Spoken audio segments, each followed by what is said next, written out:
tutorial kung paano po gamitin ang ating pharmacy inventory system.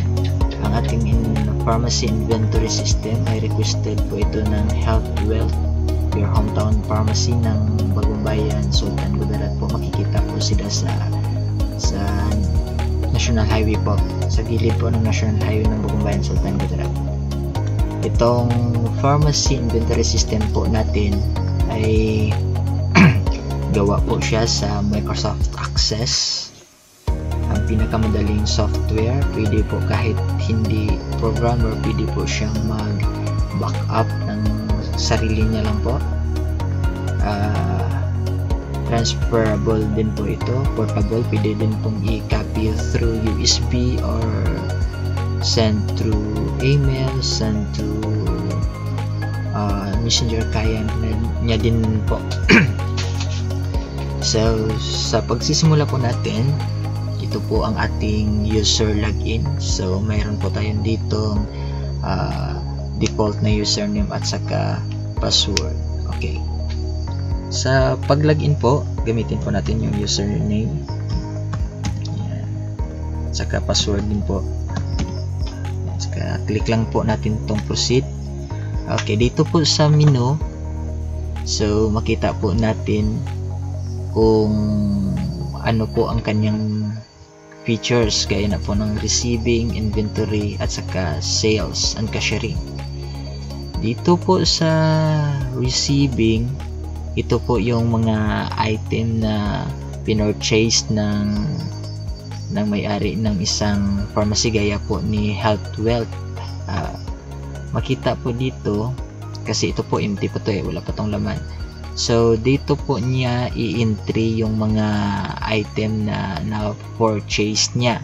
For example, meron po siyang delivery receipt or receipt ng kanyang mga item na pinurchase sa anumang supplier niya or company na pinagkukunan niya. For example, halimbawa, na-purchase siya doon sa Mercury. So bali si Mercury magde-deliver sa kanya or meron siyang receipt or delivery receipt. Yung number sa receipt, yun ang ilagay natin dito. For example, ang number niya is 12345. Yun ang OR number ng kanyang item na pinurchase. So bali hindi naman to fix na 12345. Anong number ng receipt niya? Gaya pwede rin yung number ng delivery receipt o kahit anong number, depende yun sa user nito kung ano yung number na ilalagay niya dito, at saka yung date ng kanyang pag-purchase. For example, today is 5/14/21. Yan po. Saka kung sino yung supplier. For example, Mercury. Mercury Drugstore. For record purposes po ng may-ari. So dito sa receiving report na button, ito po yung mag-review kung ano yung purchase na binili niya.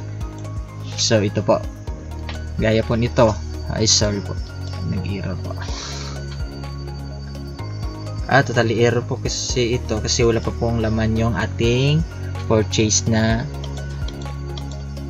yung mga item na pinurchase niya. For example, kaya pala mag-error doon kasi hindi po siya nire-read kasi wala pa yung laman ng kanyang pinurchase, kaya type.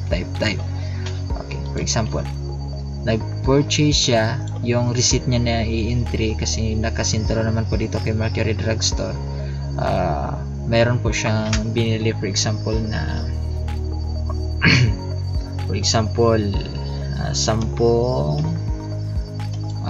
Dito nakalagay din po, pwede rin pong i-entry dito ng kahit anong gusto ng user. For example, gusto niya lagyan ng for example, kilogram or pieces, bottle box or rim or kahit ano. Naka-drop down lang to, pero mayroon ditong depende sa kanya kung anong ilagay niya. For example, ito, i-select natin si bottle. Ano po bang item ang purchase niya? For example, dun sa receipt niya meron siyang ano bang may bata. For example, ito, alcohol spray. Yan po. Yung batch number, meron talaga yung batch number kasi yung batch number yun ang pinagbabasihan ng mga item na magi-expire. For example, kahit na alcohol spray, for example ngayong batch, lagay natin batch number nyo, for example yan, expiry date ng batch na yon is, for example lagay natin for example lagay natin is anong date today, 5/14/21, lagay natin 22. Yan. Tapos yung unit price doon sa pinurchase niya, hindi yung amount, kasi yung amount kasi ito yung total ng unit price multiply dito sa quantity. For example, ang presyo po ng doon sa resibo niya is, lagay natin is 55. Yan. Automatic na po to si amount mag-compute. At saka kung may discount, yan na po, lagyan po natin ng discount dito. For example, may discount po siya kay Mercury na 3%. Yan po, yan lang po ang pag-enter. Mas madali po. Kailangan po nating i-click or i-check itong inventory kung gusto po natin siyang i-add doon sa inventory po natin. Pero kung hindi pa kayo sure na for example, may mga damage yan, ibabalik nyo, hindi nyo siya pag-isali dito sa inventory, okay lang po, huwag nyo nang i-check. Pero kaso lang pagbenta nyo, hindi nyo siya makikita doon kasi dapat nakasali sa dito sa inventory at ma-account at mabilang po ng system natin kung ilan pong bote ng alcohol spray ang doon. Okay, palagay natin, i-check po natin dito. Saka maglagay tayo ng isang sample na hindi naka-check. Okay, for example 5, lagay natin dito pieces po, pieces ng adult diaper po. Okay, iba naman pong batch number to kasi ibang mga batch yan eh. Yung mga pharmacists siguro talagang alam nila to, yung mga batch nila. So lagay natin po within 6 months may expire po siya. So lagay natin is ano ba ngayon, May, June, July, August, September, October. Lagay natin October siya may expire. Lagay natin 10/1/21. Ay, mas mauna pala yung month.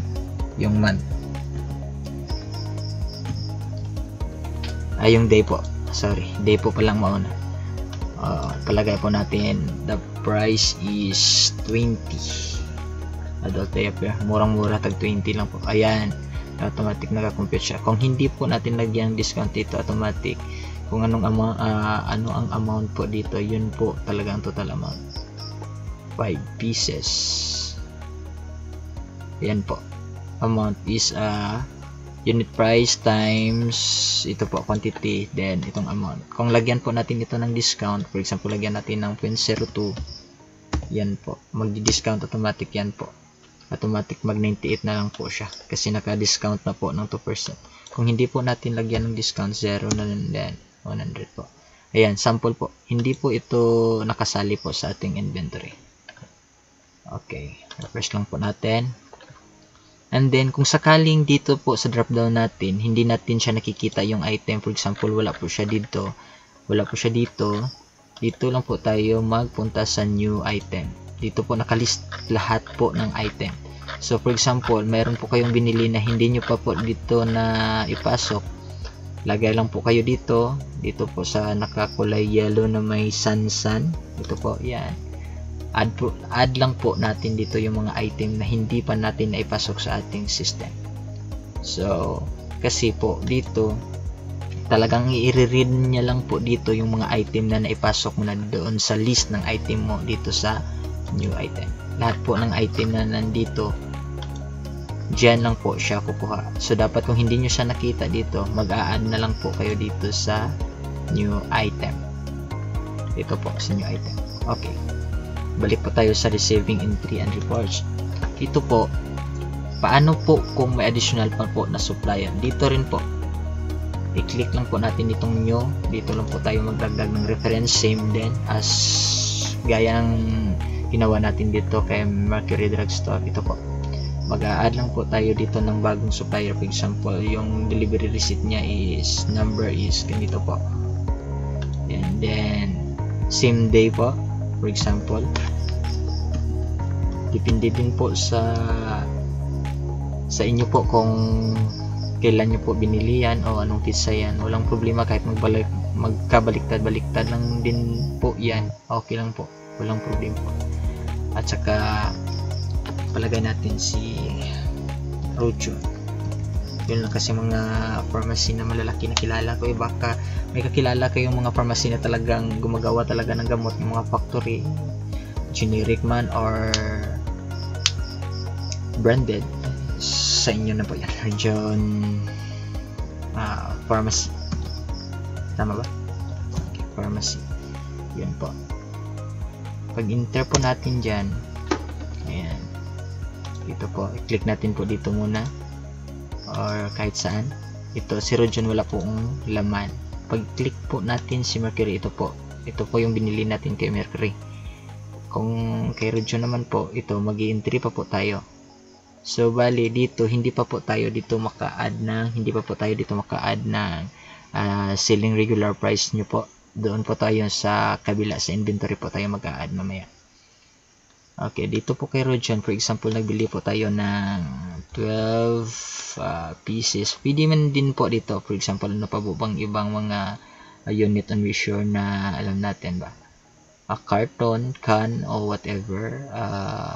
For example, nagbibinta po kayo ng sugar, kilogram, or nagbibinta po kayo ng mga hollow blocks, pieces, ganun. Okay, gamitan po natin ng box. Okay, dito, for example, ano bang, ito po, for example, ang moxicillin po, ayan, batch number, itong batch number na doon sa receipt nyo. O kung wala naman kayong batch number, pwede naman siguro po kayo na lang magawa ng batch number, pero tandaan nyo lang po.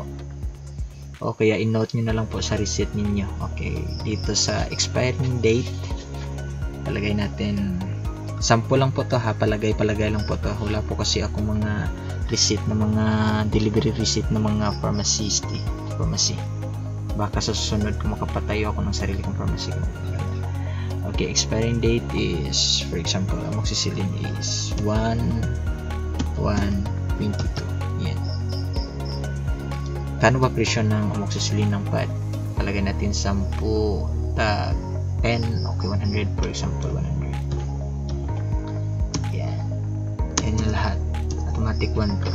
I-add po natin ito sa ating inventory. Yung isa kanina dito sa kay Mercury, itong isa wala na.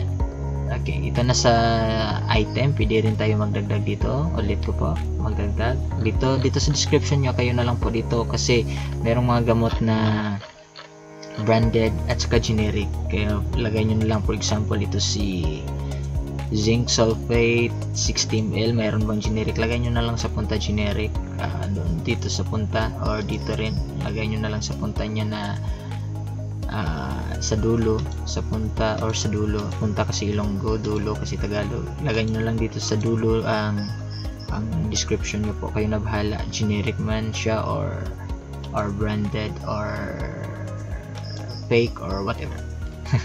Dito, and then ditong add. Okay, obsolete na ako. Okay naman tong add, okay na lang to, walang problema yan. Kahit dito mag-add. Okay, add, yan, mag-add, automatic yan siya mag-add. Okay, add. Sa pag-delete naman po, for example, may nakalimutan kayo o may na-delete kayo, bago po kayo mag-delete dito sa taas, dapat i-delete nyo muna pong dito sa baba. For example, i-delete nyo itong si Rojon Pharmacy. May iiwan kasi itong kanyang child na mga item dito kapag inuna nyo. Dapat kung i-delete nyo siya, for example, ito i-delete nyo to, dapat i-delete nyo muna po itong kanyang laman bago po delete ang kanyang dito sa taas po, kanyang control. Okay, and then pag natapos na po to, pwede nyo na pong ma-view yun. Okay, ayan, ma-view nyo yun po yung receiving report nyo. Tapos ito po ang i-compare nyo doon sa inyong mga receipt or sa inyong salary report. Checking nyo po kung tama ba or mali po ba yung total nya. Ayan, makita nyo po dito receiving report yan ni Rojon. Yan, makita nyo po isang 12 box of amoxicillin, and then batch number nya at saka expiry date, unit price, amount, discount. Okay, for reporting purposes nyo po, or for example nawala yung receipt, pwede nyo siyang i-retrieve through ganito po. Yan. Okay, next. Okay, dito na po tayo sa inventory po. Tapos na po tayo sa receiving at saka next po tayo yung inventory. Okay, kung makita po natin, dalawa lang po ang item nandito sa inventory po natin kasi bago pa man lang po. So, ang gagawin natin is tingnan natin si receiving kung ilan bang item dito. So, bali ito, si adult diaper. Pagpunta natin kay inventory po, wala si adult diaper kasi po hindi po natin siya na-tag dito as na-receive po natin or na-add po, add to inventory.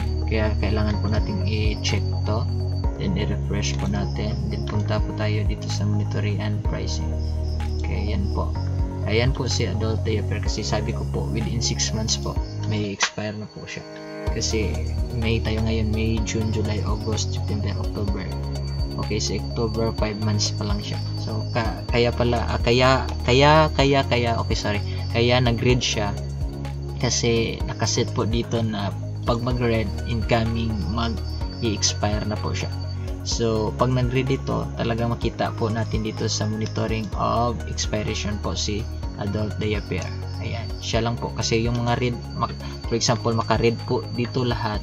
Pag naka-red dito sa item description at saka expiry date, automatic na po siya mag-a-appear dito sa monitoring of expiration. For example, ito si palitan natin si alcohol spray ng expiry date. For example, dito si alcohol spray, lagay natin po dito is September 9/30/21. Okay, within 6 months po. Yan. Save natin, Ctrl S lang po tayo. Talagang gaya ng mga Microsoft, gagamitin tayo po ng Ctrl S. Okay. Dito sa inventory po natin, and monitoring and pricing, ayan, makita po natin si alcohol spray, nag-red na po siya. Okay. Dito sa monitoring of expiration, ayan, i-refresh lang po natin ito. Makita po natin sila dito. Makita po din po natin kung ilang months na po siya remaining. Batch number, date of purchase, kung kailan po siya natin binili. Baka binili natin ngayon, bukas i-expire na po, kaya mamonitor po natin. Itong SRP po, kayo na po ang maglagay dito ng price para sa selling price po natin. Pagdating po natin sa sales and cashiering, makita po natin siya na po ang automatic na magkuha dito kung ano ang price na inilagay mo po dito. So bali hindi po tayo dito sa monitoring of expiration maglagay. Kahit na dito pwede din po, pero mas advice ko po sa inyo dito na lang po tayo sa monitoring and pricing kasi po dito pwede nating ma-search dito yung item description or batch number po. Pwede po nyo makita, for example itong batch number na ito lang po ang gusto nyo makita, ito lang po, walang problema po. Okay, palagay natin si adult diaper, yung purchase nyo doon is 20, so binta po natin 25, ganun po. Kayo na bahala maglagay ng price. Alcohol spray, ilan ba ang price ni alcohol spray mo dito? 55. Okay, palagay natin dito sa inventory, palagay natin dito 55. Binta mo po 70. Sample lang po to ha. Okay, si amoxicillin po, ilan po ba? By pad to pad. Pag pieces, kayo na po bahala, or for example ito si Boxman kasi to, so ibinta mo po to by pieces. Ikaw na bahala dito magpalit ng quantity, at saka for example palitan mo lang 12 by pieces, binta mo, ayan po, para hindi po mag-affect yung for example ito divide mo na lang 12 by box kasi hindi ito naka-automatic formula na ganun, pero mas okay na din po ganito. Pag may bumili sa pieces, bawasan mo lang po tong quantity mo ng box na isa, for example by pad, o mas better na pag entry mo po dito naka pieces na siya, pero hindi yan advisable kasi kung ako sa inyo, sa ganito kayo na lang po mag-divide. For example, nabawasan yung isang box nyo ng isang pad, so lagay nyo na lang dito 11, tapos dito lagay na lang din kayo ng pieces, for example 1 pieces, 10 pieces yan. Pero dito, lagay lang din kayo ng adjustment. Nakadepende na din po sa inyo yan po kung paano nyo i-adjust yung quantity. Okay po. Okay, dito po tayo ulit sa monitoring and pricing. Ito na po, makalagay na po tayo sa amoxicillin. For example, ito naka-box kasi ito. Lagay natin magkano babili natin.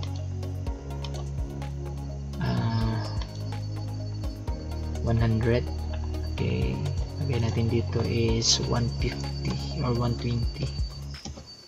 Yan po, nakalagay na po tayo ng price.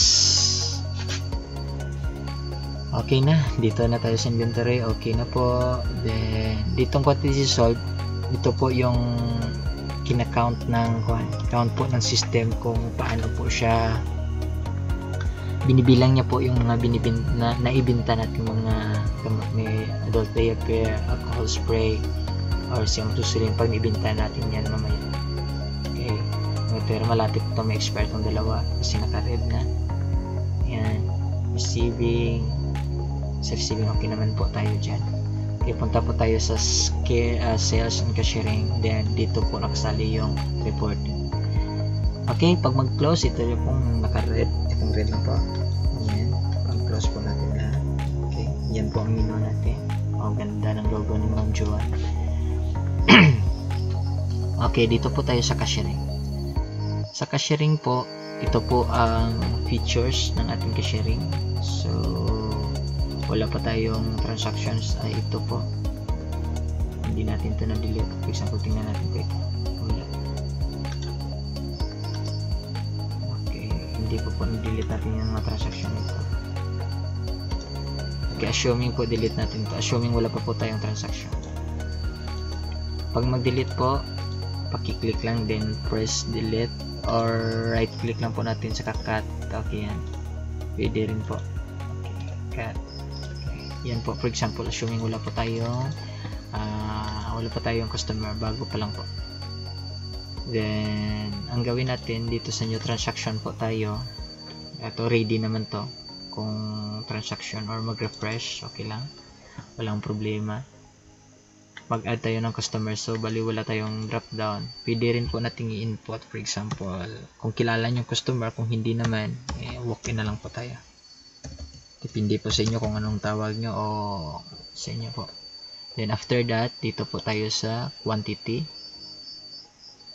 For example, 1. Ayan, unit measure, bottle, okay lang din po. Bottle or pieces yung binili. Dito po, wag kayong magkataka kung bakit 3 lang, kasi sa dami-dami ng item nyo, 3 pa lang kasi yung naipasok natin sa inventory. Dapat i-check natin to lahat, i-add natin doon yung sa ating supplier kung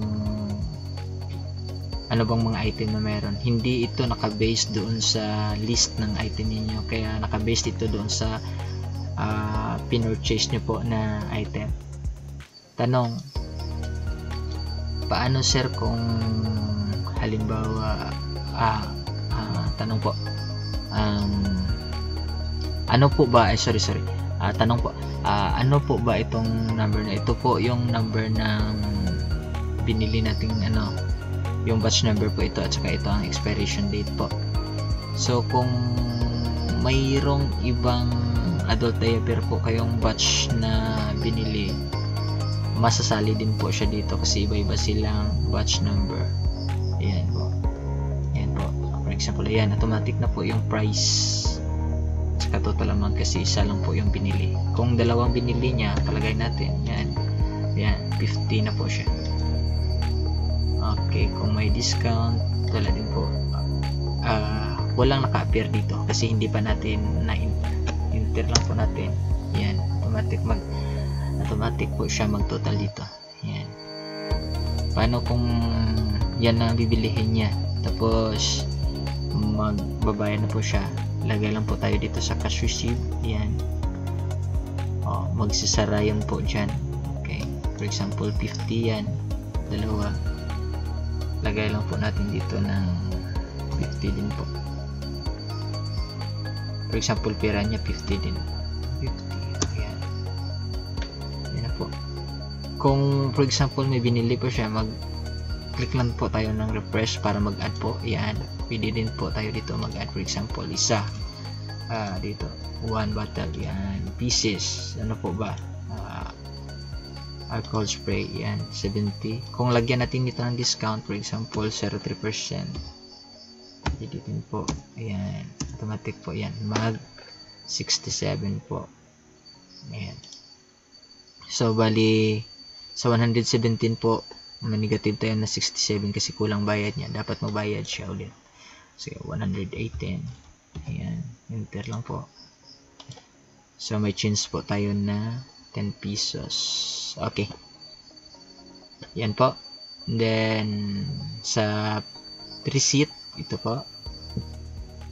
Ayan. Ayan po. Discount mo po. Makita po. Amount cash render 118 po binayad niya. Meron po tayong change na 10 centavos.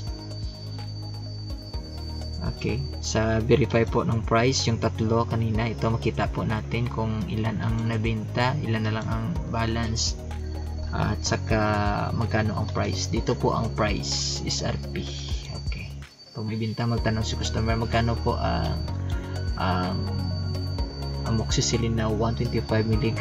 Then halimbawa, for example, marami na dito nakalist, hindi mo na siya makita kagad, mag-scroll ka, search mo na lang dito amox o siling, ganyan, search mo lang yan, maglabas na yan siya. Okay, then to clear, delete mo lang yan, then clear. Okay, then makita nyo rin po kung ilan na po ang naibinta at saka ilan na lang po ang remaining. At saka pag naka-red, ibig sabihin malapit na siya may expire. May expire na siya within 6 months. Yan po. Then balik po tayo dito. Ito po sila. Then verify price. Itong sales transaction po, pag marami na kayo, for example, may i-reprint po kayo. Yan, makita nyo po. Ito po si walk-in, yung customer natin kanina. Then ito po. Yan siya. For example, paano kung may bagong bumili? Yan. Yan po. New lang. Then for example, mayroong bumili, bumakal, Tagalog, Ilonggo, sinsya na po tayo.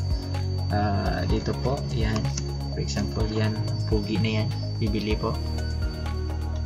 Yan, refresh po natin kasi naka-hide to, for example, yan, naka-hide yan eh.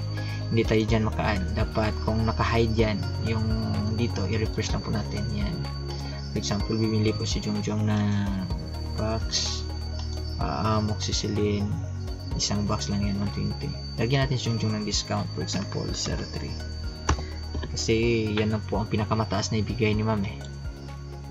Ayan, okay, yan lang po.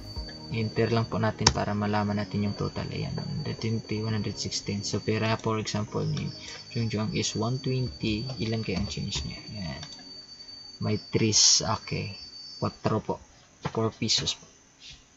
Yan, then dyan lahat yung bumili, makita mo dyan sa loob. Okay, dito po makikita po natin dito sa loob ng sales transaction na yan po sila, yung kanina po, dalawa. Then ito, view mo to si walk-in. Ayan, kung may i-delete ka, delete lang. Okay, cut or press mo lang yung delete po. Okay, ulit po, kung hanapin mo, for example, marami na, search mo lang kung sinong customer mo or walk-in. Ayan siya, view mo transaction yung gano'n. Refresh kung may idagdag ka pa. Okay, clear. Pagbago ito, new transaction, yan, add lang po tayo kasi yan, pangalan dyan. Okay, refresh. Okay, yan, verify receipt, hindi yan siya verify. Ito, verify price, ito kasi lang yung item na pinasok natin. Okay, transaction, yan, view transaction, yan, refresh, kung mag-add, kung hindi na ito. Then, quiet, quit. Okay, yan po sa ating cashiering po. Ayan, dito naman po tayo sa sales report. Okay, kailan po yon? Ito, 4-5. Ayan, okay, kasi ngayong araw lang po. Ma-drop down din po dito kung ilang date na po. Yan na lang. Pwede rin i-type or drop down, pwede rin po. Ito po, i-run lang po natin yung report. Ayan, makita po yung date covered ng inyong report. 14 yan, isang araw. Ito ang binta po natin sa isang araw, discounted na po yan. Ito po ang mga price, ito pong quantity ng naibinta natin, ito po ang number ng item. Okay, ito po talaga na po. Then kung gusto niyo rin po, for example whole month or whole year, dito lang po. Ito ang starting date niyo po at ito ang end date niyo po. Yan, type niyo lang rin. Dapat una po yung